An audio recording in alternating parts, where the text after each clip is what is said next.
A Brooklyn startup is using their resources to create 3D printed face shields for local hospitals on today's In This Together. Hey guys, and welcome to In This Together. I'm Sally Turner.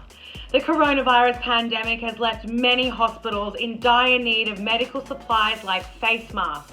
But local businesses like 3D Brooklyn are stepping up to the plate and helping those on the front lines. Nate Colbeck is one of the founders of 3D Brooklyn, a design studio that shifted its space into an assembly line for 3D printed PPE masks. So right now we're at about 250 face shields to 300 a day, and are going to continue to ramp up. You know, the goal is to deliver 400 a day here, probably this time next week. But this type of model is scalable. It's a different type of making things, right? All we need is more robots. Nate says 3D Brooklyn has turned to crowdfunding and volunteers to keep scaling the production of masks and help them be delivered to local hospitals. Volunteer drivers are crucial because our whole supply chain's broken down right now. Like, you're not going to ship this through FedEx across town. It's going to take 3 days. These need to be at a hospital today.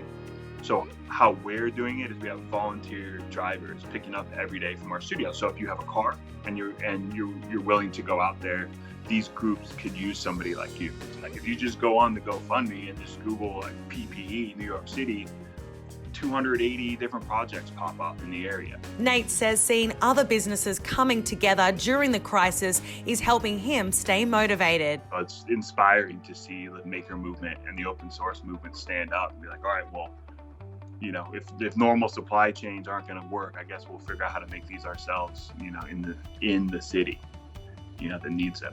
So if groups like us in New York City can make 10, 20, 30,000 face shields in the next couple of weeks to bridge the gap, our hope is that we're helping save lives, protect our medical workers, and playing a part, and that's what keeps us motivated. You know, most people in the country can't do what we can do and are sitting at home frustrated that they can't help, looking for ways to help. For Nate, seeing communities coming together and help each other is the most rewarding part. But we were able to deliver a box of something like 50 face shields to nurses the other day, and at first they didn't know what it was, and when they opened up the box, one of them got so teary-eyed and was like so thankful.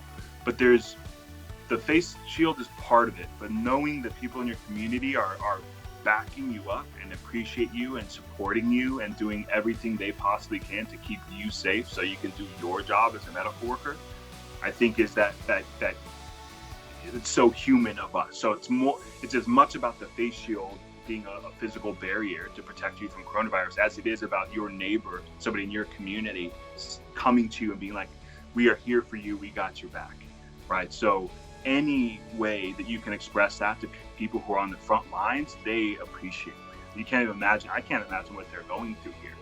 None of us can. So the least we could do is remind them that we're here and do everything we possibly can right now to back them up and keep them safe. If you would like to contribute to 3D Brooklyn, we are going to be leaving a link to their GoFundMe in the comments section below. That's it for today's show. Thank you so much for joining us, and wherever you are watching, I hope that you are safe and feeling positive because we are in this together.